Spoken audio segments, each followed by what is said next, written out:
Hello everyone, welcome back to G Tech poly. दोस्तों, हम hydraulics and fluid mechanics की study कर रहे हैं और आज इसका ये लेक्चर नंबर 18 है, जिसमें कि आज हम नया chapter number 5 fundamental of fluid flow start करेंगे। इस चैप्टर का जस्ट हम आज स्टार्टिंग करने वाले हैं और इसके टॉपिक्स के नाम मैंने आपके सामने पहले ही लिख दिए हैं। काफ़ी बड़ा चैप्टर है ये और बहुत ज़्यादा इंपॉर्टेंट भी है। अब इस चैप्टर को आगे कंटिन्यू करने से पहले मैं आप सबको एक बात ज़रूर बताना चाहूँगा। जैसा कि मेरे पास एक बच्चे का कॉल आया था, उसने पूछा था कि सर HHM जो सब्जेक्ट है सिविल इंजीनियरिंग के सिलेबस में, इस सब्जेक्ट का नाम है HHM, hydraulics and hydraulic machine. तो सिविल का ही बच्चा था कोई, तो उसने कॉल करके पूछा था कि सर इस सब्जेक्ट में थ्योरी का पोर्शन ज़्यादा पूछा जाता है या फिर न्यूमेरिकल ज़्यादा आते हैं। तो मैं थोड़ा सा आपको इस सब्जेक्ट के बारे में बता दूं, खासकर सिविल वाले बच्चों के लिए। अगर आप एग्जाम में देखेंगे इसके क्वेश्चंस को, तो आपको यहाँ पर दो तरह का रेशियो देखने को मिलेगा। कभी कभी तो क्या करता है, इस सब्जेक्ट का पूरा ही थ्योरी पोर्शन पूछ लेता है एग्जाम में। अब थ्योरी पोर्शन भी दो तरह से पूछता है, एक तो डेफिनेशन वाली थ्योरी, दूसरा हो गया इसमें डेरिवेशन वाली थ्योरी, फॉर्मूले या फिर थ्योरम पूछ लेगा कोई, या कोई नियम होता है उस तरह की थ्योरी। तो इस तरह का पेपर कई बार आ जाता है एग्जाम में पूरा, न्यूमेरिकल बिल्कुल ही नहीं पूछे जाते, कई बार ऐसा होता है। लेकिन अगर मैं रेशियो की बात करूं तो आपका जो पेपर आता है ना, आपका 70 नंबर का पेपर आता है। 70 नंबर का किस तरह से, जैसे पहले क्वेश्चन के 3 पार्ट देगा, कोई 2 करने होंगे, पहले क्वेश्चन में 5 नंबर की छूट हो गई। ऐसे दूसरे क्वेश्चन के 3 पार्ट देगा, कोई से 2 करने होंगे, 5-5 नंबर के, उस तरह से 5 नंबर की छूट हो गई। तो इस तरह से आप देखेंगे तो आपको लगभग 70 नंबर में पेपर देखने को मिलता है। उस 70 नंबर में से 40 नंबर की तो थ्योरी कंपलसरी आती है। कितने की? 40 नंबर की थ्योरी, और बाकी 30 नंबर में आपके न्यूमेरिकल्स रहते हैं। ठीक है, ये स्टैंडर्ड पेपर की बात कर रहा हूं मैं, लगभग ऐसा तो रहता ही है एवरेज की बात करें तो। लेकिन फिर भी अगर देखें आप थ्योरी और न्यूमेरिकल में, तो ज़्यादा थ्योरी ही आती है।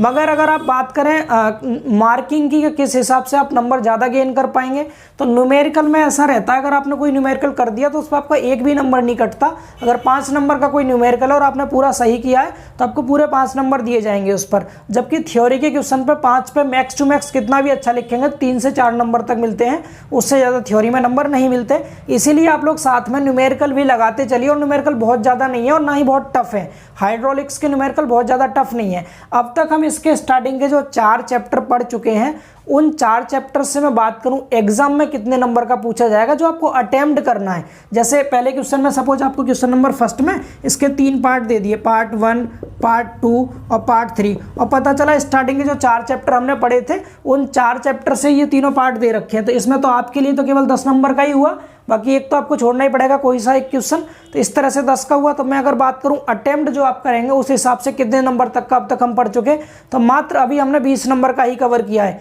स्टार्टिंग के जो 17 लेक्चर हमने देख लिए, 17 लेक्चर जो कंप्लीट किए हैं, उसमें हमने 20 नंबर का, 50 में से 20 नंबर का पूरी तरह से कंप्लीट हो गया है। केवल आप स्टार्टिंग के 17 लेक्चर को देखिए, बुक से आपको कुछ भी नहीं पढ़ना, तब भी बता रहा हूँ मैं, केवल वीडियो लेक्चर देख करके भी अब तक जितना हमने पढ़ लिया उतना हमारा 20 नंबर का पोर्शन तैयार हो गया अच्छे से।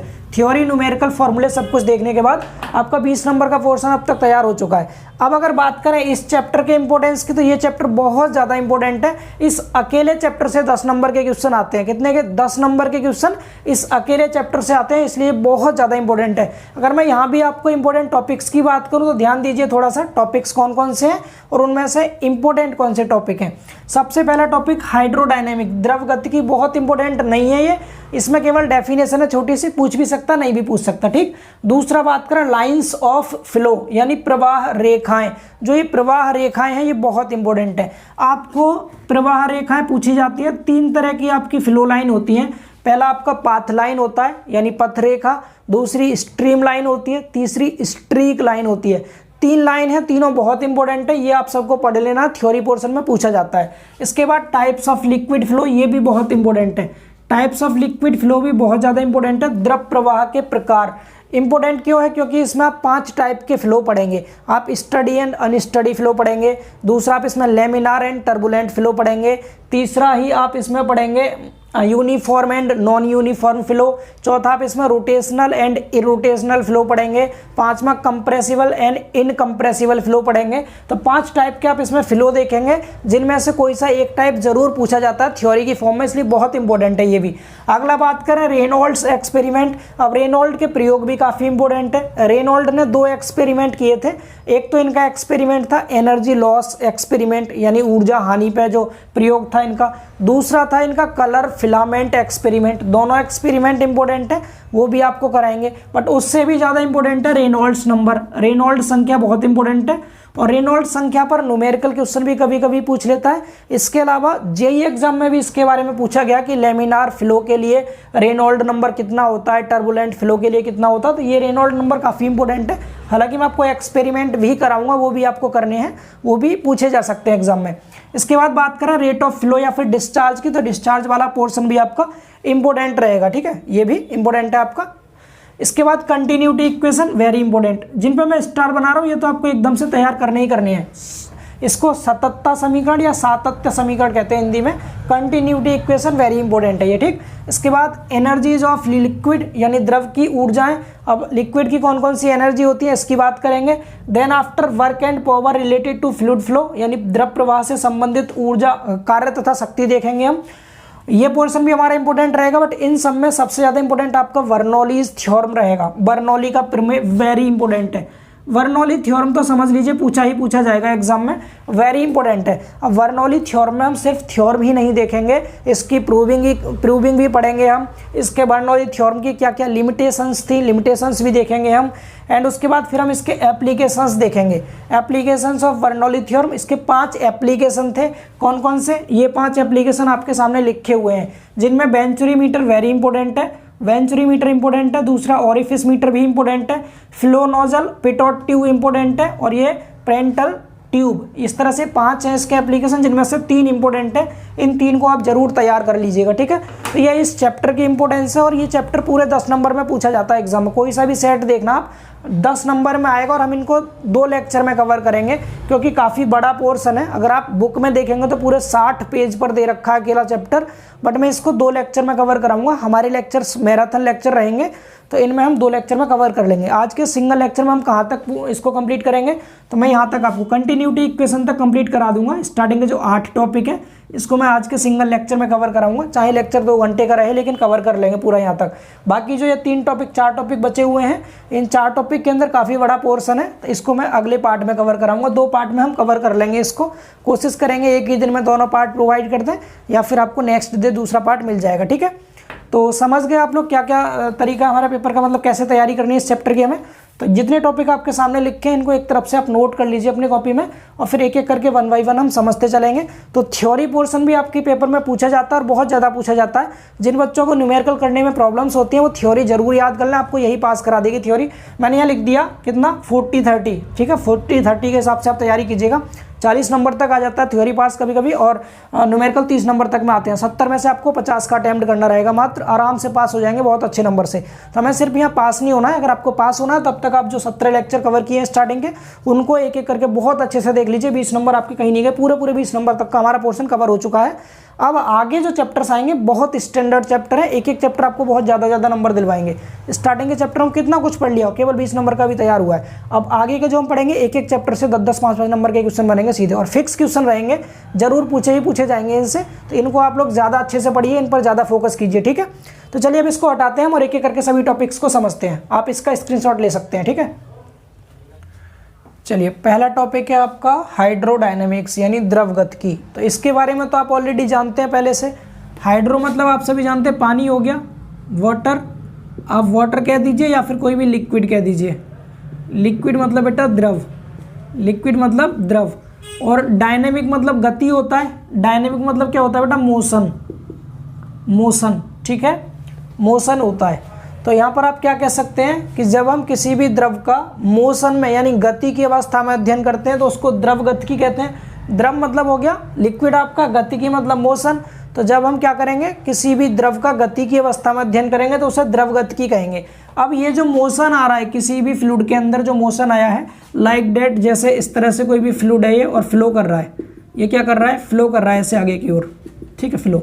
मैं लिख दे रहा हूँ यहाँ पर फ्लूइड इन मोशन, मोशन में है कोई फ्लूइड। तो ये मोशन में आया तो किसी फोर्स के कारण आया होगा, इधर से कोई भी फोर्स लग रहा है इसके ऊपर, फोर्स।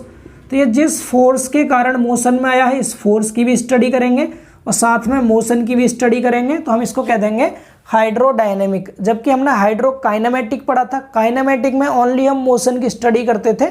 जिस फोर्स के कारण किसी भी लिक्विड में मोशन होता था उस फोर्स की स्टडी नहीं करते थे। जब फोर्स की स्टडी नहीं करते थे तो उसको हम काइनेमेटिक कहते थे। क्या कहते थे? काइनेमेटिक्स। यानी फ्लूइड काइनेमेटिक्स में हम ओनली मोशन की स्टडी करते हैं, फोर्स की नहीं करते। जबकि ये जो हाइड्रोडायनेमिक है या फ्लूइड डायनेमिक है तो इसमें हम क्या करेंगे? मोशन की भी स्टडी करेंगे और जिस फोर्स के कारण किसी भी फ्लूइड में मोशन हुआ है उस फोर्स की भी स्टडी करते हैं। ठीक है, तो यही सब यहाँ पर लिखा हुआ, पढ़ लीजिए आप। द्रव इंजीनियरिंग की वह शाखा जिसके अंतर्गत द्रवों का गति अवस्था में अध्ययन किया जाता है, गतिमान अवस्था में, गतिमान मतलब मोशन में अध्ययन किया जाता है, तथा जिस बल या फिर दाब के कारण गति होती है उसका भी अध्ययन किया जाता है, तो इसे हम द्रव गतिकी कहते हैं। समझ पा रहे हैं सभी लोग? ये चीज़ बताइए, क्लियर है सभी को? तो हम क्या करेंगे इसमें? पहली चीज़ तो हम इसकी लिक्विड की मोशन में स्टडी करेंगे और जिस फोर्स के कारण कोई भी लिक्विड मोशन में आया उस फोर्स की भी स्टडी करते हैं, तो इसको हम हाइड्रोडायनेमिक कहते हैं। उम्मीद है ये डेफिनेशन आप सबको पता होगी। इसके बारे में अगर आपको, हालांकि पढ़ा चुके हैं ऑलरेडी हम पहले ही, तो इसमें ओनली मोशन की स्टडी करते हैं, ओनली मोशन की। इसमें बेटा फोर्स की स्टडी नहीं करते, इसमें फोर्स की स्टडी नहीं करते, ओनली मोशन की करते हैं। जबकि इसमें डायनेमिक वाले पार्ट में फोर्स एंड मोशन दोनों की करते हैं। क्लियर है सभी को ये चीज़? तो मैं इसको हटा रहा हूँ, अब अपने सेकंड टॉपिक से आगे मूव करते हैं। ऐसे ही छोटे छोटे टॉपिक्स हैं ना, उन्हें जल्दी जल्दी कवर करते चलेंगे और जहाँ पर हमें टाइम देने की आवश्यकता होगी वहाँ पर ज़्यादा टाइम देंगे। ठीक है, नोट कीजिए इसको जल्दी से। अब दूसरी डेफिनेशन समझिए। देखिए दूसरा टॉपिक है हमारा लाइन्स ऑफ फ्लो, यानी प्रवाह रेखाएं। अब फ्लो की कौन कौन सी लाइन होती है? मैंने आपको 3 टाइप की लाइन बताई थी और तीनों को हम एक एक करके डिस्कस करेंगे। सबसे पहले पढ़ेंगे पाथ लाइन, यानी पथ रेखा। पाथ लाइन क्या होती है? उसके बाद हम स्ट्रीम लाइन पढ़ेंगे, देन आफ्टर स्ट्रीक लाइन पढ़ेंगे। 3 तरह की आपकी लाइन से, तीनों को समझना इंपॉर्टेंट है बहुत ज़्यादा। ठीक है, पाथ लाइन बिल्कुल सिंपल है। पाथ मतलब जानते हैं? रास्ता, पथ, यानी कोई भी फ्लूइड का पार्टिकल जिस रास्ते पर ट्रेवल करेगा तो वो रास्ते पर जो लाइन बनती जाएगी वो लाइन क्या होगी आपकी? पाथ लाइन होगी। कैसे? जैसे सपोज ये कोई पाइप है, एक ये क्या है? ये कोई भी एक पाइप है और इसके अंदर कुछ फ्लूइड के पार्टिकल हैं। मान लो मैं 2 पार्टिकल ले रहा हूँ। एक पार्टिकल मैंने ये ले लिया जो खाली है, दूसरा पार्टिकल मैंने ये ले लिया, ये मान लो ये वाला था। इसको आप चाहें तो डार्क कर सकते हैं इस तरह से। 2 अलग अलग तरह के ये पार्टिकल हैं। ठीक है, इस तरह मैंने एक को पूरा डार्क कर दिया और एक खाली रखा है ऐसे। अब ये फ्लूइड के पार्टिकल है, इस पाइप से ऐसे आगे को फ्लो कर रहे हैं और जब ये फ्लो करके आगे को निकल के आ रहे हैं तो सपोज एक जो पार्टिकल था खाली वाला, ये पार्टिकल इधर जा रहा है, ऐसे ऐसे ऐसे इधर जा रहा है, ये पार्टिकल ये इधर जा रहा है। दूसरा पार्टिकल जो था ये वाला जो इधर को डार्क जो दिख रहा है आपको भरा हुआ, ये पार्टिकल मान लो इधर को जा रहा है, चल के ऐसे ऐसे जा रहा है, ऐसे ऐसे। सुनिएगा ध्यान से, आपको इजीली समझ में आएगा। ये इधर आ गया, फिर यहाँ आया, फिर यहाँ आया, फिर ये आया, फिर यहाँ आ गया, मान लो इस तरह से। तो इस तरह से ये क्या कर रहा है? फ्लो कर रहा है। ठीक है, तो हम यहाँ क्या कह सकते हैं? हम ये कह सकते हैं कि इस वाले फ्लूइड पार्टिकल की जो पाथ लाइन थी वो तो ये हो गई, एक पाथ लाइन। ठीक, दूसरा इस वाले फ्लूइड की जो पाथ लाइन है वो ये वाली होगी, ये वाली, ये पाथ लाइन। जिस लाइन पर ये ट्रेवल कर रहा है कोई भी फ्लूइड पार्टिकल, वो लाइन क्या होगी? Path line. अब एक चीज़ ध्यान रखना, पाथ लाइन जो हमारी होती है उसमें हम किसी भी एक सिंगल फ्लूइड के पार्टिकल को लेते हैं। किसको? Single fluid particle. कोई भी सिंगल फ्लूइड पार्टिकल जिस रास्ते पर ट्रेवल करता है वो रास्ता ही क्या बन जाता है? उसकी पाथ लाइन होती है। समझ पा रहे हैं सभी? क्या होती है पाथ लाइन? तो हम एक तरह से ये भी कह सकते हैं कि किसी भी एक निश्चित समय में किसी भी फ्लूइड के पार्टिकल की जो पाथ लाइन होती है वो उसकी डायरेक्शन को बताती है, किस डायरेक्शन में जा रहा है। यही तो कर रहा है, यहाँ देख लो आप। जैसे ये वाला पार्टिकल है, यहाँ से इधर इधर इधर इस डायरेक्शन में चल रहा है, तो हम कह सकते हैं कि पाथ लाइन जो होती है किसी भी सिंगल फ्लूइड पार्टिकल की डायरेक्शन को भी प्रदर्शित करती है, उसकी दिशा को, वह किस दिशा में जा रहा है। ये चीज़ समझ आ रही है सभी को? तो आप थ्योरी में पढ़ लो, बिल्कुल सिंपल यही चीज़ लिखी हुई है। गति की अवस्था में, गति तो करेगा ही तभी तो पाथ लाइन बनेगी। जब कोई भी फ्लूइड गति करेगा तभी इसमें पाथ लाइन बनेगी। तो गति की अवस्था में द्रव का एक कण, कितने कण? एक। ये चीज़ विशेष रूप से ध्यान रखें। यहाँ पर पाथ लाइन जो देखेंगे हम, किसी भी एक सिंगल पार्टिकल की पाथ लाइन अलग होगी, दूसरे पार्टिकल की पाथ लाइन अलग होगी। तो यहाँ पर इस वाले इसकी पार्टिकल की पाथ लाइन ये वाली है, इस वाले पार्टिकल की पाथ लाइन ये वाली है। तो इस तरह से अलग अलग पाथ लाइन पर ये चल रहे हैं। अगर कोई पार्टिकल ऐसा है जो जैसे ये जिस लाइन पे आ रहा है इसके पीछे इसी लाइन पे दूसरा पार्टिकल आ गया, तो दोनों पार्टिकल की पाथ लाइन सेम ही रहेगी। लेकिन हम कहेंगे फिर भी ये कि किसी भी एक कण की जो लाइन होती है जिस पे वह ट्रेवल कर रहा है वो लाइन उसकी पाथ लाइन होती है। कण की किसी समय अंतराल में जिस पथ पर चलता है, समझ पा रहे हैं ना? गति की अवस्था में द्रव का एक पार्टिकल किसी समय अंतराल में जिस पथ पर चलता है वह पथ मतलब बेटा रास्ता होता है, पथ उस कण की पथ रेखा कहलाता है। अतः किसी कण की पथ रेखा किसी निश्चित समय में उसी कण की गति की दिशा को प्रदर्शित करता है। ये मैं आपको बता चुका। जैसे इस कण की, कण मतलब पार्टिकल, इस पार्टिकल की जो ये पाथ लाइन है ये इसकी दिशा को बता रहा है, किस दिशा में ये पार्टिकल गति कर रहा है। समझ पा रहे हैं? ऐसे यहाँ पर ये देख सकते हैं, ये वाला। बोलिए क्लियर है? ये एक पाथ लाइन, ये दूसरी पाथ लाइन थी। इस तरह से मैं डायग्राम से आपको इसलिए समझा रहा हूँ ताकि आपको माइंड में सेट हो जाए कि कोई भी पार्टिकल है जिस पथ पर यह चलता है या ट्रेवल करता है तो ये पथ ही क्या होता है, इस पार्टिकल की पाथ लाइन होती है। जैसे इस वाले की ये है, इस वाले की ये है पाथ लाइन। ठीक है, इंग्लिश में भी पढ़ सकते हैं। इट इज ए पाथ, यह एक रास्ता है, traced by single fluid particle at different instant of time. किसी भी समय में क्या होता है कि सिंगल फ्लूइड पार्टिकल द्वारा जो पाथ ट्रेस किया जाता है वो पाथ क्या कहलाता है, इसकी पथ रेखा कहलाता है। अब यहाँ पर नोट पॉइंट जो लिखा है ना, ये इंपॉर्टेंट है, जेई के अकॉर्डिंग इंपॉर्टेंट है। जेई एग्जाम में पूछा गया था कि जो पाथ लाइन होती है वो कौन से अप्रोच को फॉलो करती है। फ्लूइड मैकेनिक्स में दो मुख्य अप्रोच होते हैं एक होता है लैग्रेंजियन अप्रोच, दूसरा होता है यूलेरियन अप्रोच। यूलेरियन अप्रोच, ये दोनों अप्रोच क्या होते हैं, हालांकि फ्लूइड काइनेमेटिक चैप्टर में है ये, फिर भी मैं आपको थोड़ा सा यहाँ पर बता देता हूँ कि लैग्रेंजे का अप्रोच क्या है और यूलेरियन का अप्रोच क्या है। तो लैग्रेंजे और यूलेरियन दो अलग अलग साइंटिस्ट हैं ये। तो लैग्रेंजे ने एक ऐसा अप्रोच दिया था, इन्होंने किसी भी एक सिंगल फ्लूइड पार्टिकल का एनालिसिस किया था। मतलब कोई एक अकेला कोई फ्लूइड का पार्टिकल है तो उसके बिहेवियर का स्टडी किया था लैग्रेंजे ने, और इन्होंने एक अप्रोच दिया था जिसको नाम दिया गया था लैग्रेंजियन अप्रोच। तो लैग्रेंजियन अप्रोच में ओनली सिंगल फ्लूइड पार्टिकल के बिहेवियर का एनालिसिस किया जाता है, जबकि यूलेरियन अप्रोच में क्या होता है, यूलेरियन अप्रोच में पूरे फ्लूइड फ्लो के बिहेवियर की एनालिसिस करते हैं हम। मतलब कोई भी द्रव प्रवाह कर रहा है उसमें जितने भी पार्टिकल हैं सभी के फ्लूइड फ्लो को हम एनालिसिस करेंगे, तो वो आएगा यूलेरियन। और सिंगल वाले में आता है जब सिंगल फ्लूइड पार्टिकल का एनालिसिस करते हैं तो लैग्रेंजे अप्रोच आता है। तो यहाँ पर हमारा सिंगल फ्लूइड पार्टिकल ही, तो हम किसी भी एक कण का रास्ता देख रहे हैं, तो हम किसी भी एक सिंगल कण का रास्ता देख रहे हैं, इसीलिए किसको फॉलो करेगा, ये पाथ लाइन, ये लैग्रेंजियन अप्रोच को फॉलो करता है। वहीं पर अगर ऐसा होता, कोई भी ऐसी लाइन होती जिसमें सभी फ्लूइड के पार्टिकल सम्मिलित होते तो वह किसको फॉलो करता है, यूलेरियन। तो जो यूलेरियन अप्रोच होता है इसमें क्या होता है, पूरे फ्लूइड फ्लो के बिहेवियर का एनालिसिस किया जाता है, जबकि लैग्रेंजे अप्रोच में ओनली सिंगल फ्लूइड पार्टिकल के बिहेवियर का एनालिसिस किया जाता है। इतना सा सिर्फ आप ध्यान रखना। कितना? जब सिंगल फ्लूइड पार्टिकल का एनालिसिस करेंगे तो लैग्रेंजे अप्रोच, और जब सभी पार्टिकल्स का हम एनालिसिस करेंगे तो यूलेरियन अप्रोच। तो ये जो पाथ लाइन होती है वो लैग्रेंजे अप्रोच को फॉलो करती है। ये क्वेश्चन जेईई में पूछा गया था, ठीक है, इंपॉर्टेंट था इसलिए मैंने आपको बता दिया है। बाकी आप लोग डेफिनेशन याद रखिएगा। मुझे लगता है इसकी डेफिनेशन आप सबको समझ में आ गई होगी। पाथ लाइन आप लिख सकते हैं इजीली कि पाथ लाइन किसी भी एक कण की ऐसी लाइन होती है जिस पर वह ट्रेवल करता है, जिस पर वह चलता है, एक ऐसा रास्ता होता है। इसको नोट कर लीजिए, इसको नोट कर लीजिए। ये डायग्राम मत बनाना, आप मैंने समझाने के लिए बना दिया था, इसको मत बनाना, सिर्फ डेफिनेशन को लिख लीजिए, ठीक है। चलिए अब दूसरी लाइन समझते हैं। देखिए अब समझते हैं स्ट्रीम लाइन यानी धारा रेखा।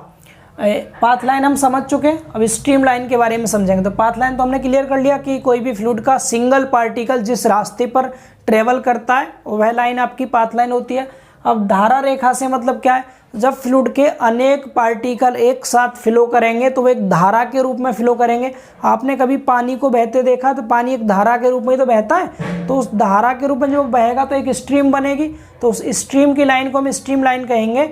बट स्ट्रीम लाइन वास्तव में एक रियल लाइन नहीं होती है, काल्पनिक लाइन होती है। इसको मान लिया जाएगा कि जिस धारा में ये लिक्विड के पार्टिकल्स फ्लो कर रहे हैं, यहाँ पर अगर हम कोई एक काल्पनिक रेखा खींच दें तो वह रेखा क्या होगी, हमारी स्ट्रीम लाइन होगी। तो सबसे पहली चीज़, स्ट्रीम लाइन एक काल्पनिक रेखा होती है, ठीक है। कैसी? काल्पनिक रेखा होती है। और इस काल्पनिक रेखा पर अगर हम कोई भी स्पर्श खींच दें, स्पर्श रेखा, जैसे यहाँ पर मैंने एक काल्पनिक रेखा ये मान ली, सपोज ये स्ट्रीम लाइन थी, यानी यहाँ पर फ्लूइड के पार्टिकल्स फ्लो कर रहे हैं, ठीक। और हमने अगर इस स्ट्रीम लाइन के किसी भी पॉइंट पर एक टेंजेंट खींच दिया, टेंजेंट मतलब स्पर्श रेखा खींच दी, तो यहाँ पर फ्लूइड पार्टिकल्स जो थे इनके गति को ये दर्शाती है, गति की दिशा को। यानी हम अगर किसी भी धारा रेखा के किसी बिंदु पर कोई भी स्पर्शी खींचें, टेंजेंट खींचें, तो वह है फ्लूइड पार्टिकल की वेलोसिटी को बताता है या फिर गति की दिशा को दर्शाता है। यहाँ पर दूसरे पॉइंट पे खींचा हमने, यहाँ देखा फ्लूइड पार्टिकल की गति किस दिशा में हो रही है, इधर b2 वेग से। यहाँ देखा यहाँ पर b3 वेग से फ्लूइड पार्टिकल गति कर रहे थे इस दिशा में। तो क्या कर रहा है, फ्लूइड पार्टिकल की गति की दिशा को दर्शा रहा है। अगर हम इस पर कोई भी स्पर्श रेखा खींचते हैं तो सबसे खास बात स्ट्रीमलाइन की यही होती है कि अगर आप स्ट्रीमलाइन के ऊपर कोई भी स्पर्श खींचेंगे तो वहाँ पर फ्लूइड पार्टिकल्स की गति को दर्शाएगा वो, यानी कितनी गति है और किस दिशा में गति हो रही है। सबसे खास बात स्ट्रीमलाइन के परपेंडिकुलर जो वेलोसिटी होती है वो हमेशा 0 होती है। ये चीज़ भी आप लोग ध्यान रखना। जैसे यहाँ पर हमारी स्पर्श रेखा खींची थी और हमने इसके परपेंडिकुलर एक लाइन खींच दी, तो इस परपेंडिकुलर लाइन पर वेलोसिटी 0 होगी। इसीलिए जब स्ट्रीमलाइन फ्लो करती है ना, तो कई सारी स्ट्रीमलाइन आपस में मिलकर के स्ट्रीमलाइन ट्यूब बना लेती है, नली बना लेती हैं। नली क्यों बना लेती हैं, जैसे आप देख पा रहे हैं यहाँ पर 5 है, ये 1 2 3 4 5, मैंने 5 लाइन दिखा रखी है, 5 स्ट्रीमलाइन इस तरह से फ्लो कर रही थी। तो एक तरह की ये ट्यूब बन गई, ट्यूब का आकार बन गया, इसको हमने स्ट्रीमलाइन ट्यूब कह दिया। ये ट्यूब का आकार क्यों बन गया, क्योंकि जो स्ट्रीमलाइन है ना, ये बाहर को इस ट्यूब की दीवार को तोड़ करके बाहर नहीं जा पाएंगी। क्यों नहीं जा पाएंगी, क्योंकि इसके परपेंडिकुलर डायरेक्शन में वेलोसिटी 0 होती है। वेग 0 है तो परपेंडिकुलर डायरेक्शन में ये गति ही नहीं करेगा, ओनली कैसे करेगा, ऐसे गति करेगा इस तरफ। ठीक है, स्पर्श रेखा खींचेंगे तो वेलोसिटी की गति पता चल जाएगी आपको, लेकिन परपेंडिकुलर डायरेक्शन में वेलोसिटी हमेशा 0 होती है। इसीलिए स्ट्रीमलाइन, अगर एक साथ कई सारी स्ट्रीमलाइन जा रही है तो वहाँ पर वो ट्यूब का आकार ले लेती हैं। ये चीज़ समझ पा रहे हैं सभी। अब यही सेम टू सेम मैंने यहाँ पर थ्योरी की फॉर्म में लिखा है, पढ़ सकते हैं आप। धारा रेखाएं किसी क्षण कई कणों की औसत गति प्रदर्शित करती है। कितने, कई कणों की। जबकि पाथ लाइन में हम सिंगल फ्लूइड के पार्टिकल को स्टडी कर रहे थे कि जब भी कोई सिंगल फ्लूइड का पार्टिकल जिस रास्ते पर गति कर रहा था उस रास्ते को हमने पाथ लाइन बोल दिया था। यहाँ पर क्या है, कई कणों की औसत गति को जो प्रदर्शित करेगी उस रेखा को हम धारा रेखा कहते हैं। अब आपको ये भी बताया था कि धारा रेखा एक काल्पनिक रेखा होती है। कैसी, इमेजिनरी लाइन होती है, जिसके किसी भी बिंदु पर स्पर्शी, जैसे हमने इसके इस बिंदु पर इन सब पे स्पर्शी खींचा है, तो किसी भी बिंदु पर स्पर्शी उस बिंदु पर द्रव कण की गति की दिशा दर्शाती है। द्रव कण की गति यानी कि ये वेलोसिटी बताएगा फ्लूइड पार्टिकल का, और उसकी डायरेक्शन भी बताएगा किस डायरेक्शन में वेलोसिटी हो रही है। ये चीज़ समझ आ रहा है, इंग्लिश में भी पढ़ सकते हैं आप। It is an imaginary line, यह एक इमेजिनरी लाइन है, लाइन या कर्व भी कह सकते हैं। ड्रॉन इन स्पेस, जिसको हम किसी भी स्थान पर ड्रॉ करते हैं। सच डेट ए टेंजेंट, यानी जब हम इस पर कोई टेंजेंट खींचेंगे, ड्रॉ करेंगे, तो टू इट, इसके ऊपर, एट एनी पॉइंट, किसी भी पॉइंट पर, तो gives the velocity vector at that instant, उस क्षण में ये क्या देगा, ये वेलोसिटी वेक्टर देता है। ठीक है, समझ पा रहे हैं ना। यानी it is an imaginary line, ये एक इमेजिनरी लाइन होती है, और कर्व होता है जो ड्रॉ इन स्पेस, जिसको हम किसी भी स्थान पर क्या करते हैं, ड्रॉ करते हैं। सच डेट ए टेंजेंट, इस पर क्या होगा, इसको इस प्रकार से ड्रॉ किया जाता है कि इस पर अगर हम कोई भी टेंजेंट ड्रॉ कर दें किसी भी पॉइंट पर, इसके किसी भी पॉइंट पर, तो ये क्या देता है, हमें वेलोसिटी वेक्टर देता है। सेम चीज़ इंग्लिश में लिखी है, सेम चीज़ हिंदी में लिखी है। ठीक है, हिंदी में इंग्लिश में दोनों लैंग्वेज में। ये दोनों ही डायग्राम आप बना लेना, स्ट्रीमलाइन ट्यूब का डायग्राम भी बना लेना। ट्यूब क्यों बन जाता है इसमें, उसका रीजन क्या है, परपेंडिकुलर डायरेक्शन में वेलोसिटी 0 होती है, इसीलिए यहाँ पर एक ट्यूब बन जाती है।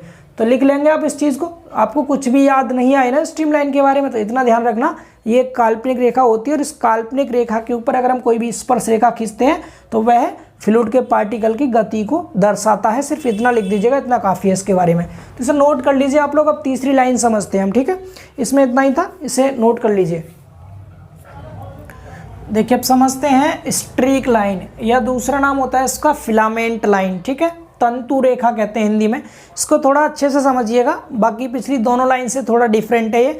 हमने पाथ लाइन समझी, इसमें समझ लिया कि कोई भी आपका पार्टिकल है, सिंगल पार्टिकल जिस रास्ते पर ट्रेवल कर रहा है वो पाथ लाइन थी। हमने स्ट्रीक लाइन समझी, ये काल्पनिक रेखा होती है, अगर हम इसके ऊपर कोई भी स्पर्श रेखा खींचें तो वो वहाँ पर फ्लूइड के पार्टिकल की गति की दिशा को दर्शाता है, ये भी समझ लिया। ठीक, अब स्ट्रीक लाइन से मतलब क्या है, स्ट्रीक लाइन क्या होगा, जब फ्लूइड के पार्टिकल्स फ्लो कर रहे हैं तो जब किसी भी एक निश्चित बिंदु से गुजरने वाले, जैसे यहाँ पर एक निश्चित बिंदु ये वाला है, मैं डायग्राम भी आपको समझाऊंगा, इस निश्चित बिंदु से गुजरने वाले सभी पार्टिकल की स्थिति को प्रदर्शित करने के लिए जो लाइन होती है उसे स्ट्रीक लाइन कहते हैं। स्ट्रीक लाइन में विशेष चीज़ क्या है, किसी भी एक फिक्स पॉइंट से सभी पार्टिकल गुजरेंगे तो उन सभी पार्टिकल की किसी भी एक निश्चित समय में जो स्थिति होगी उसको प्रदर्शित करने वाली लाइन होती है स्ट्रीक लाइन। कैसे, इसको डायग्राम से समझिए, बाद में थ्योरी पढ़िएगा।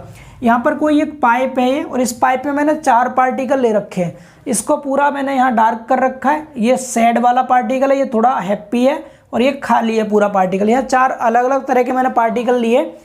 यहाँ पर इस फिक्स पॉइंट से चारों पार्टिकल एक साथ निकल रहे हैं, ठीक।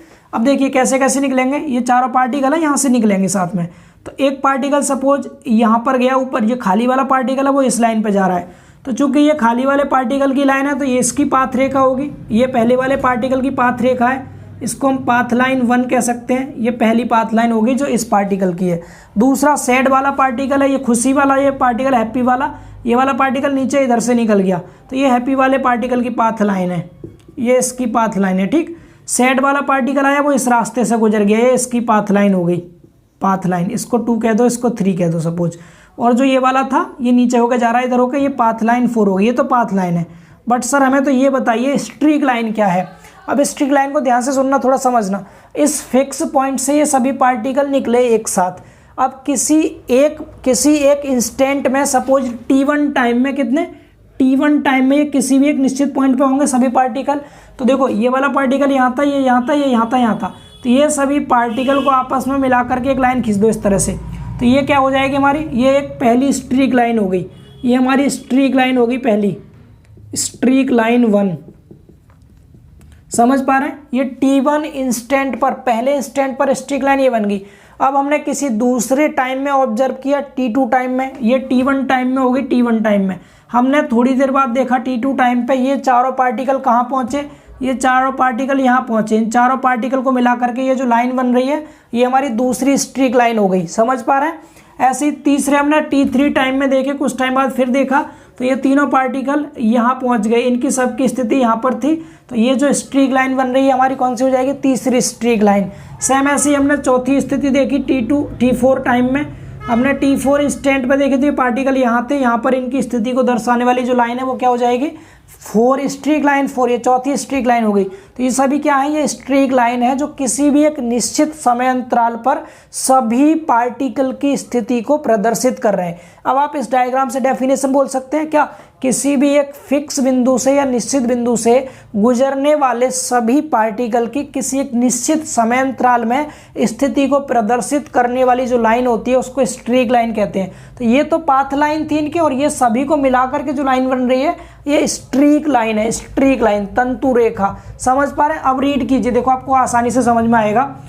द्रव प्रवाह में किसी समय में एक ही बिंदु से, द्रव प्रवाह में किसी समय में, जैसे हमने t1 टाइम में देखा, t2 टाइम में, t3 टाइम में, एक ही बिंदु से गुजरने वाले सभी पार्टिकल की स्थिति को प्रदर्शित करने वाली रेखा तंतु रेखा कहलाती है। जैसे एग्जांपल के लिए चिमनी से निकला हुआ धुआं, चिमनी से जब धुआं निकलता है भट्टे में से, देखा जहाँ ईंट पकती है तो वहाँ पर एक साथ निकलता है। तो एक साथ किसी भी एक टाइम पर उसके जो पूरा एक लेयर जैसी जो बन जाती है ना, जैसे ऊपर को धुआं निकल रहा है तो जो धुआं एक साथ निकल रहा है, तो किसी भी एक निश्चित समय पर देखो आप, वो जो लाइन के रूप में जा रहा है पूरा, वो क्या होगा, स्ट्रीक लाइन होगा, तंतु रेखा होगा। यहाँ पर और भी कोशिश की गई है समझाने की।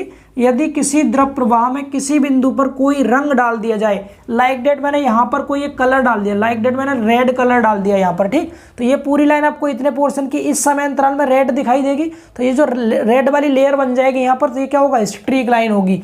या फिर आप यहाँ पर डाल दो ग्रीन कलर, इतनी इस बिंदु पर ग्रीन कलर डाला आपने, जब पानी फ्लो कर रहा है आपका पूरा पानी, और आप एक जगह कहीं कलर डाल दें तो उस जगह वो रेड हो जाएगा या ग्रीन हो जाएगा। तो वो जो पूरी लेयर की लेयर आपको दिखाई दे रही है वो क्या है, वो स्ट्रीक लाइन है। समझ पा रहे हैं ना। कह सकते हैं इस तरह से आप डाल दिया जाए तो बिंदु से गुजरने वाले सभी कण रंग में रंग कर लेमिनार फ्लो की स्थिति में एक रंगीन लेयर बनाते हैं जिसे तंतु रेखा कहते हैं। आप चाहे जैसे समझ सकते हैं। इंग्लिश में सिंपल सा, it is locus of various fluid particles passing through a fixed point. ये किसी भी एक फिक्स्ड पॉइंट से निकलने वाले सभी फ्लूइड पार्टिकल का एक लोकस होता है, ठीक है। यहाँ पर इस तरह आप बोल सकते हैं। तो मुझे लगता है आप समझ गए होंगे अच्छे से क्या है ये। किसी भी एक निश्चित समय अंतराल में देख लो, सभी पार्टिकल की जो स्थिति होगी वो क्या होगा, स्ट्रीक लाइन होगी, ठीक है, स्ट्रीक लाइन। उम्मीद है समझ पाए होंगे आप लोग। तो ये डायग्राम आप बना लेना इसमें समझने के लिए, और इनके नीचे लिख देना streak line at any instant t1, streak line at any instant t2, streak line at any instant t3। Instant मतलब होता है क्षण, किसी भी क्षण में, ठीक है। इंस्टेंट, ऐसे लिख दीजिएगा इंस्टेंट। इंस्टेंट मतलब किसी भी क्षण में, किसी भी पल में जो सभी पार्टिकल्स हैं वो जिस स्थिति में है, वो लाइन जो बनेगी उसको स्ट्रीक लाइन बोलेंगे। समझ पा रहे हैं सभी लोग? अच्छा, इन लाइंस पर आधारित एक क्वेश्चन और पूछा जाता है कि पाथ लाइन और स्ट्रीम लाइन में अंतर लिखिए, यानी difference between path line and stream line. तो पाथ लाइन और स्ट्रीम लाइन में जो अंतर होता है उसके 4 पॉइंट्स हैं, ये आप सबको स्लाइड में शो हो रहे हैं, आप इसमें देख के इनको लिख लीजिएगा। जैसा कि मैंने आपको बताया था कि जो पाथ लाइन होती है वह एक वास्तविक रेखा है, जबकि स्ट्रीम लाइन काल्पनिक रेखा होती है। पहला डिफरेंस ये है। दूसरा डिफरेंस है इसमें दो पथ रेखाएं जो होती हैं, मतलब पाथ लाइन जो होती है वो एक दूसरे को काट सकती हैं, जबकि स्ट्रीम लाइन एक दूसरे को काटती नहीं है। तो ये जो चारों पॉइंट है इनको आप अच्छे से लिख करके याद कर लीजिएगा। जो आपको डेफिनेशन में समझाया गया था वही पॉइंट्स की फॉर्म में लिखा हुआ है, ये क्वेश्चन भी एग्जाम में पूछा जाता है। ठीक है, तो अब हमारी लाइन्स हो चुकी है पूरी तरह से कंप्लीट। अब हम चलते हैं इसके बाद अगले टॉपिक की ओर, टॉपिक नंबर 3 देखते हैं। ठीक है, और इसको हटाते हैं। अब देखिए, समझते हैं तीसरा topic, types of liquid flow, यानी द्रव प्रवाह के प्रकार। कितने टाइप के लिक्विड फ्लो होते हैं इसके बारे में समझेंगे। ठीक, तो यहाँ पर आपके सामने नाम लिखे हुए हैं, ये 5 टाइप के होते हैं लिक्विड फ्लो। सबसे पहला होता है हमारा स्टडी एंड अनस्टडी फ्लो। दूसरा होता है uniform and non uniform flow. तीसरा लेमिनार एंड टर्बुलेंट फ्लो। चौथा रोटेशनल एंड इरोटेशनल फ्लो। और पांचवा कंप्रेसिबल एंड इनकम्प्रेसिबल फ्लो। इन पांचों को हम एक एक करके समझेंगे, बहुत इंपॉर्टेंट है ये। इनकी हिंदी में आपको साथ में लिख दूंगा जब टॉपिक समझाऊंगा तब। ठीक है, तो ये 5 टाइप के हैं, पांचों आपको अच्छे से समझने हैं, बहुत इंपॉर्टेंट है ये। सबसे पहले बात करते हैं स्टडी एंड अनस्टडी फ्लो के बारे में। जैसा कि इधर मैंने इसका थ्योरी पार्ट पहले ही लिख दिया है। स्टडी फ्लो का हिंदी होता है अपरिवर्ती प्रवाह। अपरिवर्ती मतलब नाम से ही पता चल रहा है जिसमें परिवर्तन ना हो। परिवर्तन ना होने का मतलब क्या है? जिसमें बदलाव ना हो। अब किसमें बदलाव ना हो, क्या होता है स्टडी फ्लो, इसको समझते हैं, ध्यान से समझिए। ठीक, देखिए इधर मैं एक डायग्राम बना रहा हूँ, इससे आपको इजीली समझ में आएगा। फोकस कीजिएगा इस साइड। ठीक है, हमने यहाँ पर जैसे कोई भी नदी है, सपोज ऐसे कोई रिवर बह रही है, ये कोई भी नदी बह रही है लाइक डेट, ऐसे ऐसे। ठीक है, ये कोई रिवर बह रही है। ठीक है, हमने इसमें 3 सेक्शन ले लिए। 3 सेक्शन कह दो आप या पॉइंट कह दो। पहला पॉइंट ऑब्जर्व किया हमने यहाँ पर हम। ठीक है, मैं इसको मिटा रहा हूँ। अब ऐसा अपने माइंड में आप ऐसी कल्पना कीजिए कि यहाँ पर कोई भी नदी बह रही थी और हमने इसमें 3 सेक्शन बना लिए। कोई भी यहाँ पर पहला सेक्शन ले लिया ये वाला, इसके बाद यहाँ दूसरा सेक्शन लिया हमने, इधर दूसरा सेक्शन ले लिया, फिर इधर हमने तीसरा सेक्शन लिया, यहाँ पर तीसरा सेक्शन ले लिया। ठीक है, अब समझिएगा ध्यान से। हमने यहाँ पर ऑब्जर्व किया, यहाँ पर पहले सेक्शन पर ऑब्जर्व किया हमने, देखी फ्लूइड की प्रॉपर्टी क्या क्या है। प्रॉपर्टी से मतलब हमने यहाँ पर देखा फ्लूइड की डेंसिटी कितनी है। सपोज हमने कह दिया यहाँ पर डेंसिटी रो है। हमने फिर इसके बाद देखा, इधर लिख देते हैं रो, यहाँ पर हमने देखा इसी सेक्शन पर इसका वेलोसिटी कितनी है, तो हमें पता चला b है वेलोसिटी। इसके बाद हमने देखा प्रेशर कितना है, यहाँ पर प्रेशर देखा, प्रेशर p है। ठीक है, यहाँ जो हमने पहला सेक्शन बनाया है, इस पहले सेक्शन पे हमने फ्लूइड की कुछ प्रॉपर्टी देखी, घनत्व, वेग और दाब, ये मिल गई हमें। हमने दूसरे सेक्शन पर देखा, इस दूसरे सेक्शन पर जो प्रॉपर्टी मिली हमें फ्लूइड की, वो क्या मिली, यहाँ तो रो थी, यहाँ पर प्रॉपर्टी मिल गई रो1, यहाँ पर b1, यहाँ पर p1। सुनते रहिएगा, आपको इजीली अभी के अभी याद हो जाएगा सब कुछ, ध्यान से समझिएगा। ठीक है, इसके बाद हमने इस तीसरे सेक्शन पर देखा, तीसरे सेक्शन पर हमें क्या मिला प्रॉपर्टीज, यहाँ पर प्रॉपर्टी हमें मिली, यहाँ पर रो2 मिल गई, डेंसिटी, वेलोसिटी v2 मिली और प्रेशर यहाँ पर p2 मिला। इस तरह से हमें ये प्रॉपर्टीज यहाँ पर पता चली। ठीक है, फ्लूइड की 3 सेक्शन पर। ये हमने किसी भी एक निश्चित टाइम पर चेक किया। सपोज हमने यहाँ पर देखा t बराबर कितने बजे देख रहे हैं हम, सपोज हमने t बराबर सुबह के 10 बजे देखना शुरू किया। ठीक है, AM मतलब सुबह के टाइम में। हम मॉर्निंग टाइम में बैठ गए किसी नदी के पास में, हमने उसमें 3 सेक्शन लिए अलग अलग, और तीनों सेक्शन पर हमने फ्लूइड की प्रॉपर्टी देखी। पहले सेक्शन पर हमें क्या मिली, रो बी पी, दूसरे सेक्शन पर रो1 b1 और p1, तीसरे सेक्शन पर रो2 b2 p2, इस तरह। अब हमने एक और टाइम लिया कोई भी, जैसे यहाँ 10 बजे देख रहे थे, अब हमने 11 बजे देखा। कितने बजे, 11 बजे। हमने सेम सेक्शन पर प्रॉपर्टी चेक की, इन्हीं तीनों सेक्शन पर जो सेक्शन थे ये, इन तीनों सेक्शन पर यहाँ बना देते हैं फिर से सेम। ऊपर वाला पहला सेक्शन, दूसरा सेक्शन, ये तीसरा सेक्शन। ठीक, अब हमने इन सेक्शन पर प्रॉपर्टी को देखा, हमने डेंसिटी देखा, वेलोसिटी देखा, प्रेशर देखा। सेम यहाँ भी डेंसिटी, वेलोसिटी और प्रेशर इधर भी देखा। अब आपको डेफिनेशन बिल्कुल क्लियर होने वाली है, जस्ट ध्यान दीजिएगा। हमने पहले सेक्शन पर देखा तो हमने देखा 10 बजे का टाइम था, इधर हम देख रहे हैं t बराबर 11 बजे। हम 11 बजे चेक कर रहे हैं, ठीक है, इधर 10 बजे चेक किया, इधर 11 बजे चेक कर रहे हैं, तो 1 घंटे के अंतर के बाद भी अगर हम देख रहे हैं तो जो प्रॉपर्टी हमें इस पहले सेक्शन पर मिल रही थी, पहले फ्लूइड की जो प्रॉपर्टी हमें 10 बजे के टाइम पर मिल रही थी पहले सेक्शन पर, सेम वही प्रॉपर्टी हमें 11 बजे भी देखने को मिली। रो बी और पी, ऐसे दूसरे सेक्शन पर देखा हमने, जो प्रॉपर्टी ऊपर थी सेम वही प्रॉपर्टी हमें मिली यहाँ पर, वही सेम प्रॉपर्टी मिली हमें यहाँ पर, ठीक है।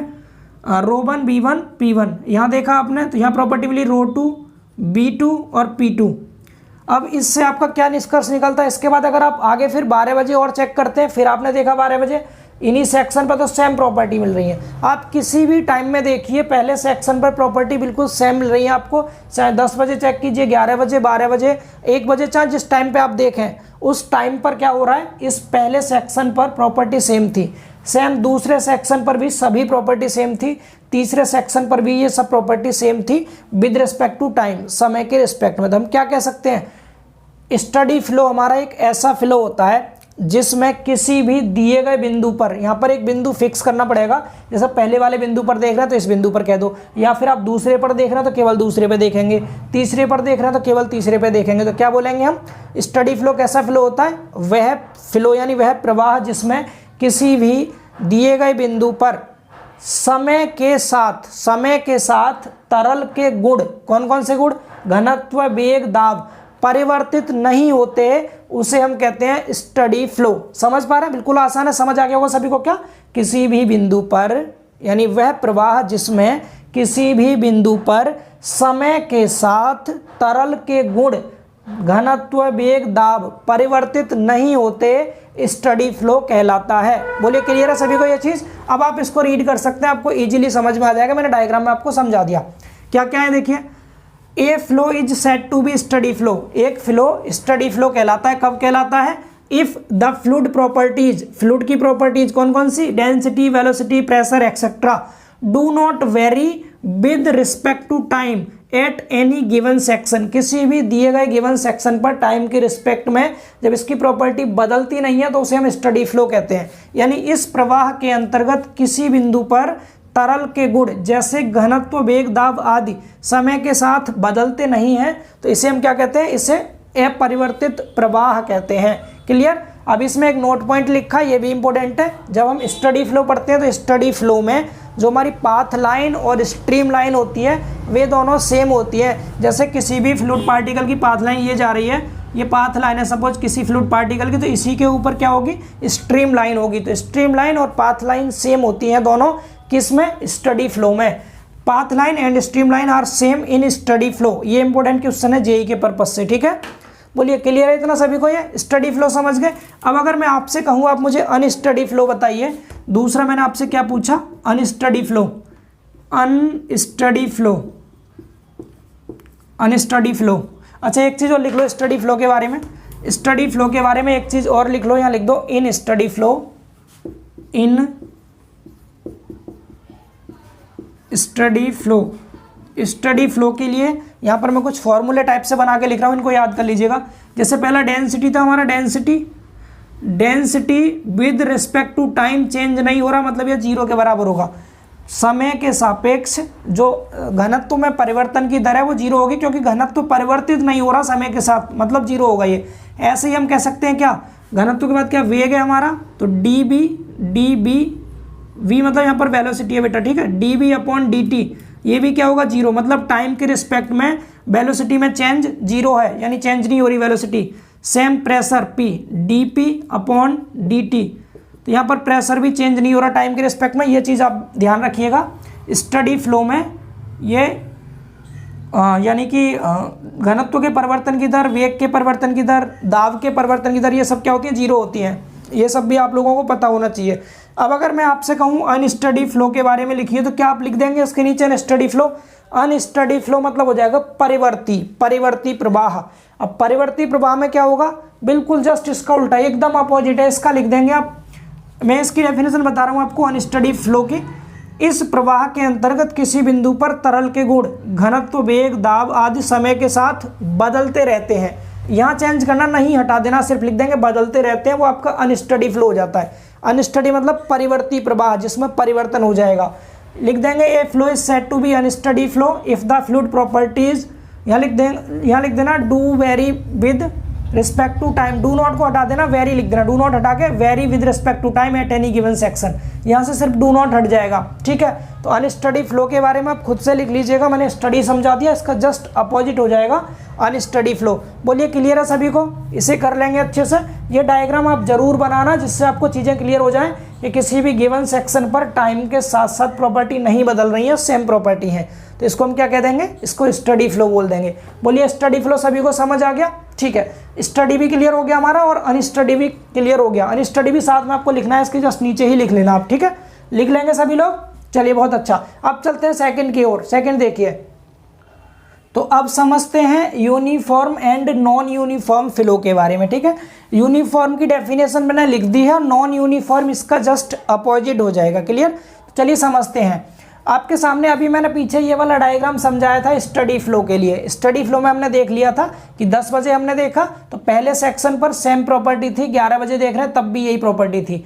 ऐसे सेम दूसरे सेक्शन पर एक जैसी प्रॉपर्टी थी, तीसरे सेक्शन पर एक जैसी प्रॉपर्टी थी। ये वाली क्या थी, ये स्टडी फ्लो में था। ठीक, अब यूनिफॉर्म फ्लो में क्या होगा, जैसे हमने 10 बजे के टाइम पर देखा, 10 बजे के टाइम पर पहले सेक्शन पर प्रॉपर्टी रो बी और पी है, दूसरे सेक्शन पर भी प्रॉपर्टी अब आपको रो बी और पी मिलेंगी, तीसरे सेक्शन पर आप देखेंगे तब भी प्रॉपर्टी आपको रो बी और पी मिलेंगी। मतलब सभी सेक्शन पर किसी भी एक निश्चित समयांतराल में प्रॉपर्टी एक जैसी होंगी।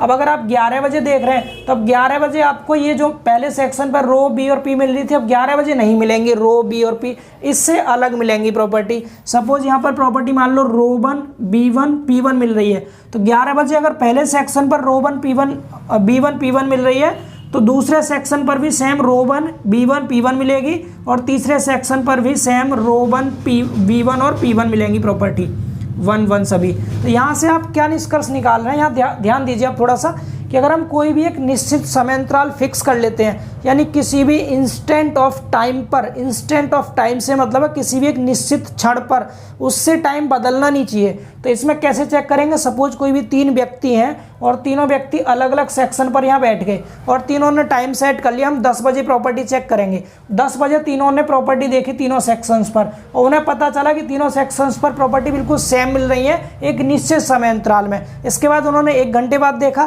तो 1 घंटे बाद मतलब 11 बजे देखा, 11 बजे देखा तो इनके जैसी प्रॉपर्टी तो नहीं थी, थोड़ी सी प्रॉपर्टी यहाँ से चेंज थी, लेकिन इन तीनों सेक्शंस पर प्रॉपर्टी फिर से 11 बजे भी कैसी मिल रही है, सेम मिल रही है प्रॉपर्टी। तो ये फ्लो हो जाएगा आपका यूनिफॉर्म फ्लो। इसमें क्या हो रहा है, इसमें टाइम तो कांस्टेंट है, 10 बजे देखेंगे तो सिर्फ 10 बजे ही देखेंगे, सभी सेक्शंस पर प्रॉपर्टी सेम मिलेंगी। 11 बजे देखेंगे तो सिर्फ 11 बजे सभी सेक्शन पर प्रॉपर्टी सेम होंगी, जबकि 10 बजे और 11 बजे वाली प्रॉपर्टी आपस में डिफरेंट होंगी। तो यहाँ से आप डेफिनेशन कैसे बोल सकते हैं, इसको देख करके आप बोल सकते हैं एक ऐसा प्रवाह जिसमें किसी भी एक निश्चित समयांतराल में, किसी निश्चित समयांतराल में प्रत्येक सेक्शन पर या प्रत्येक बिंदु पर तरल के गुण समान होते हैं, तो इसे हम कहते हैं यूनिफॉर्म फ्लो। पिछले बारे में और इसमें अंतर समझ आ रहा है ना अच्छे से। तो यहाँ पर आप देख लीजिए डेफिनेशन में यही लिखा है, a flow is said to be uniform flow if the properties of fluid, यहाँ प्रॉपर्टीज ऑफ फ्लूइड ऐड कर लीजिएगा, प्रॉपर्टीज ऑफ फ्लूइड्स की प्रॉपर्टी कौन कौन सी, density, velocity, pressure etcetera remains constant. कैसी रहती है, ये सभी प्रॉपर्टी कांस्टेंट रहती है एट एवरी सेक्शन, प्रत्येक सेक्शन पर, at a given instant of time, किसी भी दिए गए निश्चित समय में। ठीक है, निश्चित समय में प्रत्येक सेक्शन पर प्रॉपर्टीज कैसी होंगी, कांस्टेंट होंगी, सेम होंगी, सेम प्रॉपर्टी आप देख पा रहे हैं। हिंदी में भी कह सकते हैं इस प्रवाह में किसी समय में प्रत्येक बिंदु पर तरल के गुण, घनत्व, वेग, दाब आदि समान रहते हैं, इसको हम समान प्रवाह कहते हैं। समान प्रवाह में अगर इक्वेशन बनाएं हम तो कैसे बनाएंगे, ये क्या ये क्या आपका rate of change of density है with respect to S. S मतलब है यहाँ फ्लो की डायरेक्शन। ठीक है, फ्लो की डायरेक्शन कह दो या फिर किसी भी सेक्शन को कह सकते हैं किस सेक्शन पर आप चेक कर रहे हैं। और टी बराबर टाइम कांस्टेंट रख लिया हमने, तो ये जो डेंसिटी है इसमें चेंज नहीं होगा, ये 0 रहेगा। यहाँ पर वेलोसिटी में चेंज 0 रहेगा, यहाँ प्रेशर में चेंज 0 रहेगा with respect to any given section, किसी भी सेक्शन पर। ठीक है, टाइम कांस्टेंट रखेंगे तो ये वाला इसका इक्वेशन बन जाती है। ये इसका थ्योरी पार्ट है, आप इसे लिख लीजिएगा। अब अगर बात करें नॉन यूनिफॉर्म फ्लो की, तो इसका जस्ट अपोजिट हो जाएगा। नॉन यूनिफॉर्म फ्लो में क्या होगा, प्रत्येक सेक्शन पर प्रॉपर्टी सेम नहीं मिलेंगी, ठीक है। क्या होगा, किसी भी एक निश्चित समय अंतराल में प्रत्येक सेक्शन पर प्रॉपर्टी सेम नहीं होंगी। तो यहाँ जो लिखा है ना रिमेन कांस्टेंट, तो यहाँ पर क्या आ जाएगा, do not constant at every section. Do not constant आ जाएगा, यानी यहाँ हिंदी में लिख दीजिएगा समान नहीं रहते हैं। नहीं वर्ड ऐड करना है सिर्फ, और आपका नॉन यूनिफॉर्म फ्लो की डेफिनेशन भी आप लिख पाएंगे इजीली। मुझे लगता है अब आप लोग लिख लेंगे इसके बारे में। चलिए अब इसको भी रफ करते हैं। ये दोनों अच्छे से समझ लीजिएगा, बहुत इंपॉर्टेंट है। जेई तक में इनकी डेफिनेशन पूछी गई है और आपके एग्जाम में भी पूछी जाएगी डेफिनेशन जरूर, ठीक है। स्टडी और unsteady and uniform and non uniform, इन चारों को बताइए। सभी को क्लियर है इतना ये। अब आगे मूव करते हैं लेमिनार एंड टर्बुलेंट फ्लो की ओर। आप इसका स्क्रीनशॉट ले सकते हैं। चलिए अब समझते हैं लेमिनार एंड टर्बुलेंट फ्लो के बारे में। सबसे पहले तो अपने शब्दों में सुन लीजिए लेमिनार और टर्बुलेंट फ्लो होता क्या है, उसके बाद स्टैंडर्ड डेफिनेशन इसकी हम डिस्कस करेंगे, ठीक है। अब यहाँ ध्यान दीजिए थोड़ा सा, जैसे ये कुछ फ्लूइड के पार्टिकल्स हैं, एक पार्टिकल ये हो गया, दूसरा पार्टिकल ये हो गया, तीसरा पार्टिकल ये है, चौथा पार्टिकल ये, कोई भी 4 मैंने पार्टिकल यहाँ ले लिए, ठीक, चाहे जितने ले सकते हैं आप ये। अब ये पार्टिकल मूव कर रहे हैं आगे को, चल रहे हैं, मतलब मोशन में है। तो ये पार्टिकल सपोज इस ये पाथ लाइन है इसकी, और इस पाथ लाइन पे ऐसे ऐसे आ रहा है, सीधा सीधा ऐसे ऐसे सीधा सीधा ये चल के आ रहा है ये वाला पार्टिकल। सेम दूसरे पार्टिकल की बात करें, ये दूसरा पार्टिकल अपनी पाथ लाइन पे चल रहा है, ऐसा बिल्कुल स्ट्रेट सीधा सीधा चल रहा है। तीसरा पार्टिकल ये चल रहा है, ये बिल्कुल सीधा सीधा, ठीक है, इस तरह से। चौथा पार्टिकल ये चल रहा है ऐसे स्ट्रेट। तो यहाँ पर आप क्या देख पा रहे हैं कि जो पार्टिकल्स मूव कर रहे हैं वो लेयर्स के रूप में मूव कर रहे हैं, और एक लेयर दूसरी लेयर के ऊपर स्लाइड कर रही है, बट ये एक दूसरे को काट नहीं रहे। मतलब इसकी जो पाथ लाइन है ना वो बिल्कुल सीधी सीधी है, एक दूसरे को काटते हुए नहीं जा रहे हैं ये। तो ये आपका लेमिनार फ्लो हो जाएगा। कैसा लेमिनार, हिंदी में स्तरीय प्रवाह कहते हैं। ये बेटा लेमिनार फ्लो हो गया, ठीक है, लेमिनार फ्लो। लेमिनार फ्लो में क्या होता है, जो फ्लूइड के पार्टिकल्स होते हैं लेयर के रूप में मूव करते हैं, और एक लेयर दूसरे लेयर के ऊपर स्लाइड करती है, ठीक। ये एक दूसरे को काटते नहीं हैं। इनमें जो लाइंस होती हैं बिल्कुल सीधी होती हैं और एक दूसरे के समांतर होती हैं, ठीक है। अब टर्बुलेंट की बात करें तो ये जैसे ये 4 पार्टिकल थे, ये वाले चारों पार्टिकल हमने यहाँ बना दिए। ये इसकी पाथ लाइन थी एक्चुअल में, ये इसकी थी, ये इसकी थी। लेकिन अब ये फ्लूइड के पार्टिकल्स सीधे नहीं जाएंगे, अब ये नशे में चलेंगे। नशे में मतलब झूमते हुए, टेढ़े मेढ़े। जैसे पहला पार्टिकल यहाँ था, सपोज यहाँ से यहाँ आ गया, फिर इसके बाद ये यहाँ आ गया, यहाँ से फिर सपोज यहाँ आ गया, ये यहाँ से फिर इधर आया, इधर आ गया। अब टेढ़े मेढ़े चल रहे हैं पार्टिकल ये। अगर आप और आगे देखेंगे ऐसे, मतलब जिगजैग तरीके से चल रहे हैं ये, ऐसे से। ये वाला पार्टिकल ऐसे से गया। दूसरा पार्टिकल आपने देखा यहाँ आया, इधर से इधर पहुँच गया, फिर इधर आया, फिर इधर आ गया, इधर आ गया, ऐसे काटते हुए एक दूसरे को। सेम इसको देखेंगे आप, यहाँ आ गया, यहाँ से नीचे आ गया, इधर इधर आया, फिर ऊपर चला गया, फिर इधर आ गया, ऐसे टेढ़े मेढ़े चल रहे हैं ये सभी। समझ पा रहे हैं आप लोग, ठीक है। यहाँ से फिर इधर आ गया सपोज, ऐसे ही चौथा वाला पार्टिकल सीधा ना चल के इधर से इधर गया, कहीं टेढ़े मेढ़े जा रहे हैं एक दूसरे को काटते हुए ऐसे, ठीक है।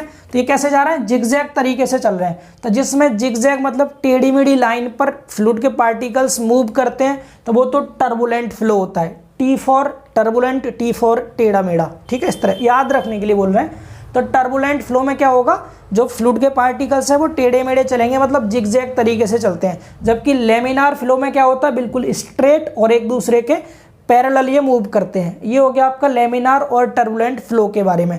अब इनकी स्टैंडर्ड डेफिनेशन को आप समझ लीजिए, ठीक है। ये तो मैंने आपको समझाने के लिए बनाया था, सिर्फ इसको मिटा रहे हैं। मेन इसकी डेफिनेशंस को देखिए। सबसे पहले हम लेमिनार के बारे में समझते हैं। पहले लेमिनार समझेंगे, उसके बाद टर्बुलेंट समझेंगे। तो यहाँ पर डायग्राम आप सबको दिखाई दे रहा है। इस डायग्राम में आप क्या देख पा रहे हैं, जो फ्लूइड के पार्टिकल्स हैं वो लेयर के रूप में मूव कर रहे हैं। एक लेयर हो गई है, दूसरी लेयर, तीसरी लेयर, कैसे चल रहा है, लेयर के रूप में चल रहे हैं, और एक लेयर दूसरी लेयर के ऊपर स्लाइड कर रही है यहाँ पर, ठीक है, किसमें, लेमिनार फ्लो में। और क्या है, और यहाँ पर आप देख पा रहे हैं कि ये जो आपकी लेयर है ये एक दूसरे के समांतर हैं और बिल्कुल सीधी है, स्ट्रेट है ये। तो ये आपका लेमिनार फ्लो हो जाएगा। यही सब आपको यहाँ पर इंग्लिश में लिखा हुआ है। हिंदी वाले बच्चे स्लाइड में देख लीजिए, आपको स्लाइड में शो हो रहा है, ठीक है। इंग्लिश में पढ़ते हैं, पहले क्या लिखा है, when fluid particles move in the form of layer, यानी जब फ्लूइड के पार्टिकल लेयर की फॉर्म में मूव करते हैं with one layer sliding over the other layer, यानी एक लेयर दूसरी लेयर के ऊपर स्लाइड करती है, तो that flow is known as laminar flow. तो इस फ्लो को हम क्या कहते हैं? लेमिनार फ्लो कहते हैं। यही आपको हिंदी में शो हो रहा है, ठीक है। इसके बाद और पढ़िए आगे। इन लेमिनार फ्लो में fluid particles move along defined streamed, यानी एक परिभाषित धारा में चलते हैं ये, and all streams are straight and parallel, और सभी धाराएं कैसी होती हैं? बिल्कुल सीधी होती हैं और एक दूसरे के पैरेलल होती हैं, जैसा कि आपको डायग्राम में दिखाई दे रहा है। This kind of flow is also known as streamline flow. इस फ्लो को हम, जो हमारा लेमिनार फ्लो है ना, इसको हम स्ट्रीमलाइन फ्लो भी कहते हैं। समझ पा रहे हैं सभी? अब यहाँ पर नोट में जो पॉइंट लिखा है ये इंपॉर्टेंट पॉइंट है ये, जो कॉम्पिटिशन एग्जाम के हिसाब से। जैसे यहाँ क्या लिखा है? Laminar flow generally occurs at low velocity, यानी कि जो लेमिनार फ्लो होते हैं ना वो कम वेलोसिटी पे होते हैं। जब भी कोई भी फ्लूइड बहुत कम वेग से चलेगा तो बिल्कुल सीधा सीधा जाएगा, और जब आप उसकी वेलोसिटी बहुत तेज कर देंगे तो क्या होगा? उस केस में पानी आपका बहुत टेढ़ा मेढ़ा भागेगा, भंवर बनना स्टार्ट हो जाएंगी। जैसे कभी ट्यूबवेल से पानी निकलते हुए देखा है आप लोगों ने, तो वहाँ पर क्या होता है? एक साथ बहुत ज़्यादा पानी आता है, जब किसी भी ट्यूबवेल से जब पानी गिरता है नीचे तो वो क्या, एक भंवर जैसी बन जाती है, फिर उसमें क्या होता है? पानी के जो पार्टिकल है टेढ़े मेढ़े भागते हैं इधर उधर, ठीक है, बहुत सारे, तो वो टर्बुलेंट फ्लो हो जाता है। वहीं पे अगर कोई भी फ्लूइड है वो धीरे धीरे चल रहा है, बहुत स्लो फ्लो कर रहा है, तो उसमें बिल्कुल सीधा सीधा जाएगा वो, और जब सीधा सीधा जाएगा तो लेमिनार फ्लो हो जाएगा। तो लेमिनार फ्लो में ध्यान रखना, वेलोसिटी कैसी होती है फ्लूइड पार्टिकल्स की? लो वेलोसिटी होती है। फॉर एग्जाम्पल के लिए flow of blood in veins, जो हमारी नसों में, वीन्स मतलब नस हो गया ना, हिंदी में शायद नस कहते हैं वीन्स को, वीन्स, तो हमारी नसों में जो ब्लड बह रहा है ना, ये लेमिनार फ्लो के रूप में बहता है। कैसे बहता है? लेमिनार फ्लो के रूप में। Flow of blood in veins best example है ये, जेई तक में पूछ लेता है कभी कभी। तो वीन्स में जो ब्लड हमारा फ्लो होता है वो किसका एग्जाम्पल है? वो लेमिनार फ्लो का एग्जाम्पल है। उम्मीद है आप सब लोगों को लेमिनार फ्लो अच्छे से समझ में आ गया होगा, तो आप इसको नोट कर लीजिए, लिख लीजिए। अब समझते हैं टर्बुलेंट फ्लो के बारे में। तो देखिए, टर्बुलेंट फ्लो के बारे में आपको ऑलरेडी हम समझा चुके, बस इसकी थ्योरी और आपको एक बार रीड करा देते हैं। यही आपको समझाया था कि इस फ्लो में क्या होता है, जो फ्लूइड के पार्टिकल्स होते हैं वो जिगजैग तरीके से मूव करते हैं, मतलब टेढ़े मेढ़े चलते हैं। जैसे आप देख पा रहे हैं यहाँ एक इधर जा रहा है, एक इधर जा रहा है, एक इधर चल रहा है, ऐसे टेढ़े मेढ़े चल रहे हैं इधर उधर, ठीक है। तो ये क्या आपका टर्बुलेंट फ्लो का ये डायग्राम है, आप इसको देख के इजीली समझ सकते हैं। बाकी थ्योरी भी आप इसमें पढ़ लीजिए। When fluid flow is highly disorganised, highly disorganised मतलब क्या कि इसका कोई एक निश्चित ऑर्गेनाइजेशन नहीं होता, नॉर्मल ये डिसऑर्गेनाइज्ड तरीके से फ्लो करते हैं, ठीक है। Leading to rapid mixing of fluid particles, इसमें क्या होता है? बहुत शीघ्र, रैपिड मतलब शीघ्र, mixing of fluid particle, fluid के पार्टिकल्स की मिक्सिंग होती है बहुत ज़्यादा, ऐसे भंवर टाइप से बन जाती है, ठीक है। That flow is known as turbulent flow, English में तो ये डेफिनेशन है। अब यहाँ पर नोट पॉइंट क्या रहेगा? पीछे जो आपने पढ़ा लेमिनार फ्लो, इसमें नोट पॉइंट था कि लेमिनार फ्लो में जो वेलोसिटी होती है वो लो होती है, लेकिन यहाँ पर कैसी वेलोसिटी होगी? हाई वेलोसिटी होगी। Turbulent flow is generally occurs at high velocity, जो टर्बुलेंट फ्लो होता है वो हाई वेलोसिटी पर होता है, ठीक है। अकर मतलब होता है। एग्जाम्पल इसका क्या होगा? एग्जाम्पल देखो, flow of gases coming out of chimney, यानी चिमनी से, coming out from chimney, chimney से जो गैसेस निकलती हैं धुएं के रूप में, तो वो किसका एग्जाम्पल है? वो टर्बुलेंट फ्लो का एग्जाम्पल है। आप सबने देखा होगा इसमें ऐसे मिक्स होकर के चलती हैं सभी गैसेस, ठीक है। एंड और एग्जाम्पल देख सकते हो, flow of water in river, नदी में जो पानी बहता है जहाँ पर भंवरें बन जाती हैं, वो भी टर्बुलेंट फ्लो का ही एग्जाम्पल है। क्लियर? हिंदी में आप पढ़ सकते हैं, पर और हिंदी में बिल्कुल शुद्ध लैंग्वेज में लिखा है, यदि द्रव के स्तरीय प्रवाह की गति बढ़ा दी जाए, मतलब जो लेमिनार फ्लो था उसमें गति बहुत धीमी थी, लो वेलोसिटी पर चल रहा था वो, तो यहाँ पर क्या कह रहा है? यदि द्रव के स्तरीय प्रवाह की गति बढ़ा दी जाए तो द्रव के कण तेजी से टेढ़े मेढ़े यानी जिगजैग मार्ग बनाते हुए बहते हैं। जब हम, जैसे कोई पानी है स्लो चल रहा है आराम से, ठीक है, आपने उसकी क्या कर दी? गति को बढ़ा दिया, वेलोसिटी उसकी तेज कर दी, तो फिर वो टेढ़ा मेढ़ा चलेगा जिगजैग तरीके से। तो टेढ़ा मेढ़ा मतलब जिगजैग मार्ग बनाते हुए बहते हैं। इस प्रकार के प्रवाह को हम विक्षुब्ध प्रवाह कहते हैं। टर्बुलेंट का हिंदी होता है विक्षुब्ध प्रवाह, ठीक है। अतः जिस द्रव प्रवाह में धारा रेखाएं जिगजैग होती हैं तथा इसमें भंवर पड़ने लगते हैं, तो ऐसा प्रवाह विक्षुब्ध प्रवाह कहलाता है। इस प्रवाह में द्रव की गति बढ़ जाती है। उम्मीद है आप सबको ये समझ में आया होगा। आप इसकी थ्योरी को नोट कर लीजिए अपने नोट्स में।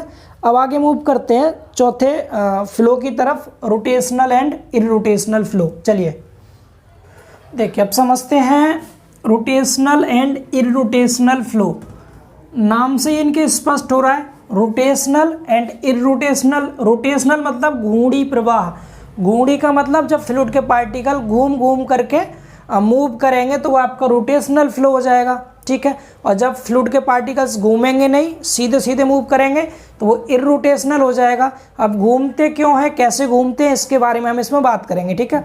सबसे पहली चीज़ आपके सामने यहाँ पर हमने एक फ्लूइड ले रखा है कोई भी, इस फ्लूइड को नीचे से तो फिक्स कर रखा है। जब नीचे से फिक्स किया तो इसकी वेलोसिटी नीचे हो गई 0। बाकी इसमें अलग अलग लेयर्स दिखा रखी है, जैसे एक लेयर ये होगी, दूसरी लेयर ये, तीसरी ये, चौथी ये। हमने यहाँ पर इनकी जो वेलोसिटी है वो अलग अलग कर रखी है। ऊपर वाली लेयर की वेलोसिटी v1, नीचे वाली की, इसके नीचे वाली की v2, इसके नीचे वाली की v3 और इसकी वेलोसिटी है v4। इन लेयर्स की अलग अलग वेलोसिटी है। जब वेलोसिटी इनकी डिफरेंट होगी तो आप बताइए ऊपर वाली लेयर तो ज़्यादा तेज़ आगे मूव करेगी। क्यों ज़्यादा तेज़ मूव करेगी? क्योंकि नीचे से फिक्स है ये, तो फिक्स वाली को क्या होगा, फिक्स वाली जो है ये रेजिस्टेंस उत्पन्न करेगी, तो नीचे वाली जो लेयर्स होंगे उनकी वेलोसिटी कम होगी। तो ऊपर वाली जब ये ज़्यादा तेज़ मूव करेगी, नीचे वाली स्लो मूव करेगी, तो यहाँ से डिफरेंट वेलोसिटी से मूव कर रहे हैं, एक आगे को जा रहा है, एक पीछे को इस तरह से जा रहा है। तो यहाँ पर हमने इसमें बीच में फ्लूइड के कुछ पार्टिकल्स यहाँ दिखा रखे हैं ताकि हम ये बता सकें ये कैसे रोटेट होंगे। तो यहाँ पर सपोज ये कोई फ्लूइड का पार्टिकल था, लो इसकी शक्ल बना देते हैं, ये इस तरह से कोई फ्लूइड का पार्टिकल है, ये बहुत दुखी है। दुखी क्यों है? क्योंकि ये घूमने वाला है अभी, ध्यान से देखिएगा आप, ठीक है। ये फ्लूइड का कोई पार्टिकल था, तो इसमें हो क्या रहा है, डिफरेंट वेलोसिटी से चल रहा है और ये रोटेट करेगा। तो ध्यान रखना, रोटेशनल जो फ्लो होता है इसमें फ्लूइड के पार्टिकल अपनी खुद की अक्ष के अबाउट घूमते हैं, स्वयं की अक्ष के परते ये घूमते हैं। स्वयं की अक्ष के परते कैसे घूमेंगे? ये आगे को जाएगा तो इसका सिर तो आगे हो जाएगा, मुंह इधर को हो जाएगा, तो ऐसे घूम जाएगा। ये ऐसे घूम गया, ये ऐसे टेढ़ा हो गया इधर को, समझ पा रहे हैं। एंड फिर एक बार और रोटेट हुआ इस तरह से, जब और रोटेट होगा तब इसका मुंह ऊपर पहुंच गया ऐसे और सिर नीचे आ गया ऐसे, समझ पा रहे हैं। फिर से घूमा इस तरह से, जब फिर से घूमेगा तो ऐसा हो गया ये ऐसे। तो क्या हो रहा है, ये रोटेट हो रहा है, समझ पा रहे हैं सभी। यहाँ पर हमने रोटेट करके दिखा दिए, फ्लूइड का पार्टिकल ऐसे घूमता हुआ आ रहा है, मूव कर रहा है। क्यों घूम रहा है, समझ में आ गया कैसे घूम रहा है? घूम इसलिए रहा है क्योंकि इसकी लेयर्स की वेलोसिटी अलग अलग है एंड ये अपनी स्वयं की अक्ष के अबाउट घूमता है। तो ऐसे फ्लो को हम रोटेशनल फ्लो कहते हैं। समझ में आ रहा होगा, उम्मीद है आपको डायग्राम की हेल्प से ज़्यादा अच्छा समझ आ रहा होगा। आप यहाँ पर पढ़ सकते हैं क्या, when fluid particles while flowing along the stream line, मतलब फ्लूइड के पार्टिकल जब स्ट्रीम लाइन के अलोंग मूव करते हैं या फ्लो करते हैं, बहते हैं। आगे लिखा है ऑल्सो रोटेट एंड क्या करते हैं, रोटेट भी करते हैं अबाउट देयर ओन एक्सिस, ये अपनी स्वयं की अक्ष के परते रोटेट करते हैं। तो it is termed as rotational flow, तो इसको हम रोटेशनल फ्लो कहते हैं। हिंदी वाले बच्चों को अभी मैं आपको स्लाइड में दिखा दूंगा, पहले दोनों समझा दें, फिर एक साथ आप लोग स्लाइड में से देख के लिख लीजिएगा। बोलिए रोटेशनल सभी को क्लियर है ना? क्या होगा, इसमें जो फ्लूइड के पार्टिकल होंगे वो स्वयं की अक्ष के अबाउट रोटेट होते हैं, इतना क्लियर। अब बात करते हैं इररोटेशनल फ्लो।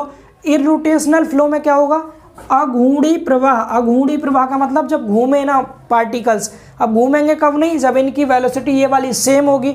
जब सेम वेलोसिटी से चलेंगे तो इनमें कोई रेजिस्टेंस उत्पन्न नहीं होगा, सीधे सीधे चलते रहेंगे। जैसे यहाँ पर हमने ले रखा है एक डायग्राम, यहाँ पर ऊपर वाली लेयर की वेलोसिटी ये भी v है, इस वाली लेयर की वेलोसिटी भी v है, इसकी भी v है और इसकी भी वेलोसिटी यहाँ पर b है, ठीक है। और ये सेम डायरेक्शन में आगे की ओर मूव कर रहे हैं। तो जब आगे की ओर मूव कर रहे हैं तो ये बहुत खुश हैं क्योंकि ये घूमेंगे नहीं, ये हैप्पी हैं। एक पार्टिकल ही आ गया, ये यहाँ से एक ही पार्टिकल है, यहाँ से फिर यहाँ है तो बिल्कुल सीधा सीधा चल रहा है, ये रोटेट नहीं हो रहा, ये बिल्कुल भी घूम नहीं रहा है, सीधा सीधा मूव कर रहा है ऐसे ऐसे, समझ पा रहे हैं। ये इररोटेशनल हो गया। इररोटेशनल मतलब अघूर्णी प्रवाह। तो इसमें क्या होगा, इसमें डू नॉट रोटेट, यानी रोटेट नहीं करते हैं अबाउट देयर ओन एक्सिस, अपने स्वयं के अक्ष के परते ये घूमते नहीं है, बिल्कुल सीधे सीधे ये फ्लो करेंगे, तो इसको हम इररोटेशनल फ्लो कहते हैं, ठीक है। बताइए क्लियर है ना? इसमें फ्लूइड के पार्टिकल रोटेट करके मूव कर रहे हैं, इसमें बिना रोटेट के मूव कर रहे हैं, ये रोटेशनल हो गया, ये इररोटेशनल हो गया। दोनों के डायग्राम भी आप लोग बना लीजिएगा जिससे आपको और अच्छे से ये चीज़ें समझ में आ सकें, ठीक है। पहले तो इसका स्क्रीनशॉट ले लो और हिंदी वाले जो स्टूडेंट्स हैं उनको स्लाइड में दोनों डेफिनेशन शो हो रही हैं, आप लोग इस स्लाइड में से लिख लीजिए वीडियो को पॉज करके, ठीक है। क्लियर हुआ इतना सभी को? चलिए, रोटेशनल और इररोटेशनल भी हमारा कवर हो गया। अब आगे मूव करते हैं हम, इसका लास्ट टाइप है कंप्रेसिबल एंड इनकम्प्रेसिबल फ्लो की ओर। देखिए, चलिए अब समझते हैं कंप्रेसिबल एंड इनकम्प्रेसिबल फ्लो। यानी कंप्रेसिबल मतलब संपीड्य और इनकंप्रेसिबल मतलब असंपीड्य, फ्लो मतलब प्रवाह। ठीक है, एक एक करके दोनों को समझना। सबसे पहले समझते हैं कंप्रेसिबल फ्लो के बारे में, यानी संपीड्य प्रवाह। कंप्रेसिबल नाम से ही पता चल रहा है, जब आप किसी भी फ्लूइड पर कोई भी प्रेशर लगा के उसे कंप्रेस करेंगे और वह कंप्रेस हो जाए मतलब दब जाए, तो उस समय जो फ्लो होगा उसे कहेंगे हम कंप्रेसिबल फ्लो। और जब उसे प्रेशर लगा के हम दबाएं, कंप्रेस करें और वह कंप्रेस ना हो तो उसे कहेंगे इनकंप्रेसिबल फ्लो। ठीक है, अब इसको कंप्रेस करने पर क्या हो रहा है इसको थोड़ा समझिए डायग्राम से।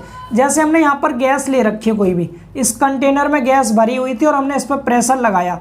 प्रेशर लगाने से पहले इसका वॉल्यूम V1 था और जब प्रेशर लगाया तो गैस हमें पता है कंप्रेसिबल होती है, दब जाती हैं, तो दब करके बाद में वॉल्यूम बचा V2, ये नीचे को दब गई।